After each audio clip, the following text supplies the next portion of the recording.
SIT ಅಧಿಕಾರಿಗಳು mark ಮಾಡಿದಂತ spot number 17ರ ಸ್ಥಳ ಪರಿಶೋಧನೆ ಕೊನೆಗೊಂಡಿದೆ. ಈವರೆಗೂ ಈ ಜಾಗದಲ್ಲಿ ಯಾವುದೇ ಒಂದು ಕಳೆಬರ ಆಗಲಿ ಅಥವಾ ಅಸ್ಥಿಪಂಜರದ ಕುರುಹು ಆಗಲಿ ಪತ್ತೆ ಆಗಿಲ್ಲ. ಈಗಾಗಲೇ ಎಸ್ಐಟಿ ಅಧಿಕಾರಿಗಳು ಬರಿಗೈಯಲ್ಲಿ ಮರಳಿದ್ದಾರೆ ಅಂತಾನೆ ಹೇಳ್ಬೋದು. ಇವತ್ತು ಇದೇ ನಾನು ಜಾಗದಲ್ಲಿದ್ದೇನೆ. ನೀವು ಈ ಒಂದು ಜಾಗದಲ್ಲಿ ಎಸ್ಐಟಿ ಅಧಿಕಾರಿಗಳು ಅಂದ್ರೆ ಇದೊಂದು ಖಾಸಗಿ ಜಾಗ, ಖಾಸಗಿ ತೋಟ. ಈ ತೋಟದ ಕೊನೆಯಲ್ಲಿರುವಂತಹ ಅರಣ್ಯ ಪ್ರದೇಶದ ಜಾಗದಲ್ಲಿ ಆ ಒಂದು ಸ್ಪಾಟ್ ಅನ್ನ ಈ ದೂರುದಾರ ತೋರಿಸಿದ್ದ ಆ ಜಾಗದಲ್ಲಿ ಇವತ್ತು ಸ್ಥಳ ಪರಿಶೋಧನೆ ನಡೆಸಲಾಗಿದೆ. ಇವತ್ತು ಮುಂಜಾನೆ ದೂರುದಾರ ಎಸ್ಐಟಿ ಕಚೇರಿಗೆ ಬಂದಾಗ ಆತನಿಗೆ ನೋಟಿಸ್ ನೀಡಲಾಯಿತು. ಆತ ಈ ವಿಚಾರಣೆ ಸಂದರ್ಭದಲ್ಲಿ ಹೇಳಿದಂತಹ ಒಂದು ಸ್ಥಳ ಅಂದ್ರೆ ಒಂದು ಮಹಿಳೆಯ ಶವವನ್ನ ತಾನು ಹೂತಿಟ್ಟಿದ್ದೇನೆ, ಅದು ಕೂಡ ನದಿಯ ದಡದಲ್ಲಿ, ಅದು ಖಾಸಗಿ ಜಾಗದ ಪಕ್ಕದಲ್ಲಿರುವಂತಹ ಜಾಗದಲ್ಲಿ ಅಂತ ಹೇಳಿಕೆ ನೀಡಿದ್ದ. ಆ ಸ್ಥಳವನ್ನ ತೋರಿಸಬೇಕು ಅಂತ ಎಸ್ಐಟಿ ಅಧಿಕಾರಿಗಳು ಆತನಿಗೆ ಸೂಚನೆ ನೀಡಿದ್ರು.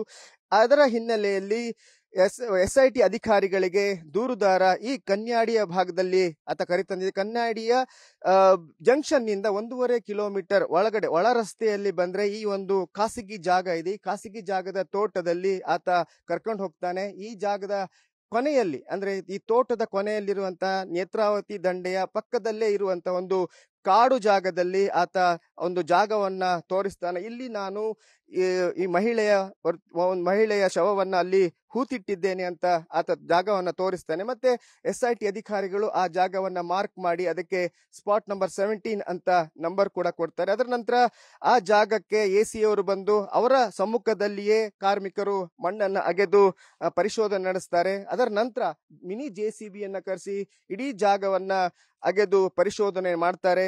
ಆ ಜಾಗದಲ್ಲಿ ಸರಿಸುಮಾರು ಒಂದು 5 ಅಡಿಯಷ್ಟು ಮಣ್ಣನ್ನ ತೆಗೆದು ಈಗಾಗಲೇ ಪರಿಶೋಧನೆ ನಡೆಸಲಾಗಿದೆ. ಆದ್ರೆ ಈವರೆಗೂ ಅದರಲ್ಲಿ ಒಂದು ಕುರುಹು ಆಗ್ಲಿ ಅಂದ್ರೆ ಕಳೆಬರಹದ ಕುರುಹು ಆಗ್ಲಿ ಅಥವಾ ಅಸ್ಥಿಪಂಜರದ ಕುರುಹು ಕಂಡು ಬಂದಿಲ್ಲ. ಈ ಹಿನ್ನೆಲೆಯಲ್ಲಿ ಈ ಒಂದು ಕಾರ್ಯಾಚರಣೆಯನ್ನ ಅಂತ್ಯ ಮಾಡಿ ಮಣ್ಣನ್ನ ಮತ್ತೆ ಹಾಕಿ ಸಮತಟ್ಟು ಮಾಡಿ ಈಗಾಗಲೇ ಎಸ್ಐಟಿ ಅಧಿಕಾರಿಗಳು ತೆರಳಿದ್ದಾರೆ. ಶನಿವಾರ ಮತ್ತೆ ಈ ಒಂದು ಕಾರ್ಯಾಚರಣೆ ನಡೆಯುತ್ತಾ ಅನ್ನೋದು ಕಾದ್ ನೋಡ್ಬೇಕು. ಯಾಕಂದ್ರೆ ಈ ದೂರುದಾರ ಮತ್ತೆ ಜಾಗವನ್ನ ತೋರಿಸ್ತೀನಿ ಅಂತ ಹೇಳಿದ್ರೆ ಅಧಿಕಾರಿಗಳು ತರಬೇಕಾಗುತ್ತೆ. ಯಾಕಂದ್ರೆ ಆತ ನೀಡಿದಂತಹ ಹೇಳಿಕೆಗಳೇನಿದೆ ಆ ಹೇಳಿಕೆಯಂತೆ ಯಾವೆಲ್ಲ ಜಾಗವನ್ನ ಆತ ಆ ಹೇಳಿಕೆಯಲ್ಲಿ ತಿಳಿಸಿದ್ದಾನೆ, ಹಾಗೇನೆ ಸ್ಥಳಗಳನ್ನ ತಿಳಿಸಿದ್ದಾನೆ, ಆ ಜಾಗಕ್ಕೆ ಹೋಗ್ಬೇಕಾದಂತ ಅನಿವಾರ್ಯತೆ ಎಸ್ಐಟಿ ಅಧಿಕಾರಿಗಳಿದೆ. ಯಾಕಂದ್ರೆ ಆ ಪ್ರೊಸೀಜರ್ ಅನ್ನ ಮುಗಿಸ್ಲೇಬೇಕು. ಅದರ ನಂತರ ಈ ಮಧ್ಯಂತರ ವರದಿಯನ್ನ ನೀಡುವಂತಹ ಒಂದು ಪ್ರಮೇಯ ಬರುತ್ತೆ. ಈ ಒಂದು ಪ್ರಕ್ರಿಯೆ ಮುಗಿದ ನಂತರವೇ ಈ ಮಧ್ಯಂತರ ವರದಿ ನೀಡಬೇಕು. ಈ ಹಿನ್ನೆಲೆಯಲ್ಲಿ ಶನಿವಾರ ತನಕ ಎಲ್ಲ ಈ ಒಂದು ಸ್ಥಳಗಳನ್ನ ದೂರುದಾರ ತೋರಿಸಿದ ಸ್ಥಳಗಳನ್ನ ಎಸ್ಐಟಿ ಅಧಿಕಾರಿಗಳು ಹೋಗ್ತಾರೆ. ಮತ್ತೆ ಅಲ್ಲಿ ಸ್ಥಳ ಪರಿಶೋಧನೆ ನಡೆಸಿ ಅದರ ನಂತರ ಈ ಒಂದು ವರದಿಯನ್ನ ನೀಡುವಂತ ಸಾಧ್ಯತೆ ಇದೆ.